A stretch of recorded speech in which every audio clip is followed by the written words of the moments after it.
Assalamualaikum warahmatullahi wabarakatuh.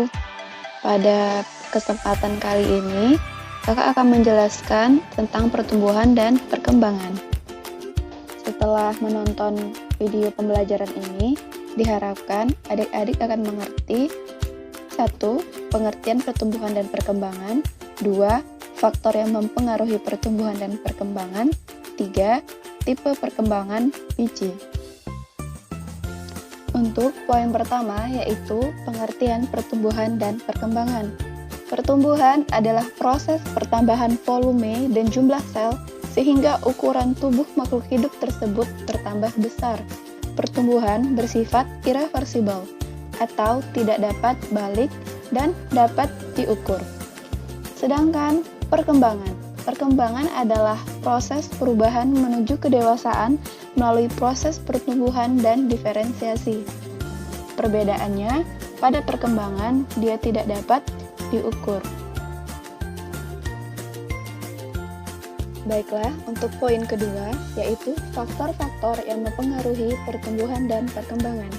Secara garis besar, faktor yang mempengaruhi tersebut dibagi menjadi dua. Yang pertama, faktor luar, atau dapat disebut juga dengan faktor eksternal. Contohnya adalah makanan, air, oksigen, cahaya, suhu, dan kelembapan. Yang kedua, faktor dalam, atau dapat juga disebut dengan faktor internal. Contohnya adalah hormon. Untuk faktor luar, yang pertama adalah makanan atau nutrisi. Bukan hanya pada tumbuhan, hewan, manusia, yaitu kita juga memerlukan makanan yang merupakan bahan baku dan sumber energi dalam proses metabolisme tubuh. Kualitas dan kuantitas makanan akan mempengaruhi pertumbuhan dan perkembangan makhluk hidup. Zat-zat yang kita perlukan contohnya adalah karbohidrat, protein, lemak, vitamin, dan mineral. Sedangkan bagi tumbuhan, yang diperlukan adalah air dan zat hara yang terlarut dalam air. Melalui proses fotosintesis, tumbuhan akan mengubah air dan karbon dioksida menjadi zat makanan dengan bantuan sinar matahari. Faktor eksternal yang kedua adalah suhu. Semua makhluk hidup membutuhkan suhu yang sesuai untuk menunjang pertumbuhan dan perkembangannya. Perbedaan pada setiap makhluk hidup akan suhu tertentu disebut sebagai suhu optimum. Contohnya, pada tubuh kita, suhu normal adalah 37 derajat Celcius, berbeda dengan tumbuhan. Contohnya padi. Padi yang ditanam pada awal musim kemarau dengan suhu udara yang rata-rata tinggi lebih cepat dipanen daripada padi yang ditanam pada musim penghujan dengan suhu udara rata-rata rendah. Mengapa demikian? Karena semua proses dalam pertumbuhan dan perkembangan seperti penyerapan air, fotosintesis, penguapan, dan pernafasan pada tumbuhan dipengaruhi oleh suhu. Faktor eksternal yang ketiga yaitu cahaya. Cahaya berpengaruh terhadap pertumbuhan dan perkembangan makhluk hidup. Pada tumbuhan, cahaya berperan pada fotosintesis. Namun, keberadaan cahaya ternyata juga dapat menghambat pertumbuhan tumbuhan karena dapat merusak hormon auksin yang terdapat pada ujung batang. Hal ini dapat kita buktikan pada perkembangan dan pertumbuhan kecambah. Kecambah yang kita letakkan di tempat gelap selama beberapa hari akan tumbuh lebih cepat dan lebih tinggi dibandingkan kecambah yang kita tanam pada tempat yang memiliki cahaya lebih banyak.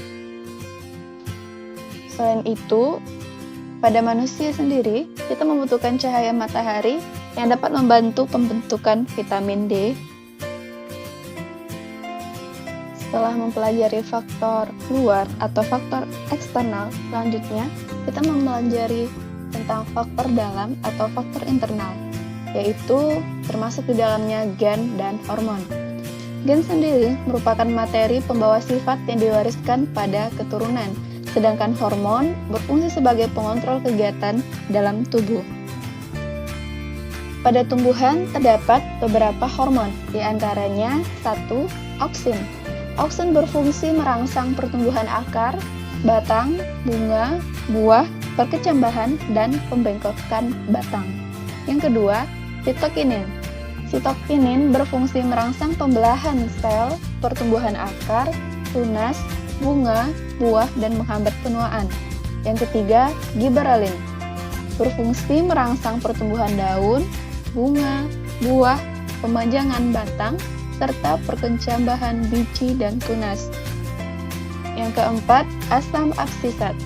Berfungsi menghambat pertumbuhan sel, menunda pertumbuhan, dan membantu dormansi. Kelima, gas etilen. Berfungsi mempercepat pematangan buah, penebalan batang.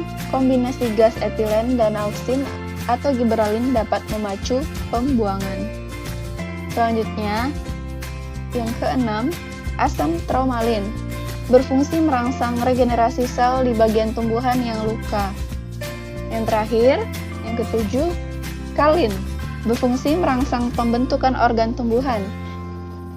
Misalnya akar, rizokalin, batang, kaulokalin, daun, fitokalin, dan bunga, autokalin. Baiklah, materi terakhir yaitu mengenai tipe perkecambahan biji. Tipe perkecambahan biji tumbuhan terdapat dua.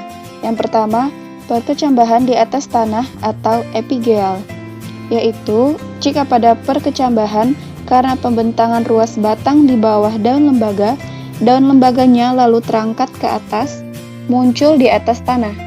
Contohnya pada kacang hijau.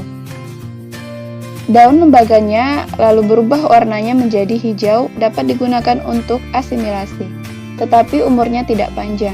Daun lembaga itu kemudian gugur, dan sementara itu pada kecambah sudah terbentuk daun-daun normal yang dapat melakukan tugas asimilasi. Yang kedua, perkecambahan di bawah tanah atau hipogeal. Bila daun lembaganya tetap tinggal di dalam kulit biji dan tetap di dalam tanah, seperti terdapat pada biji kacang kapri. Baiklah, cukup sekian untuk pembelajaran kita kali ini. Terima kasih telah menyaksikan hingga akhir video ini. Wassalamualaikum warahmatullahi wabarakatuh.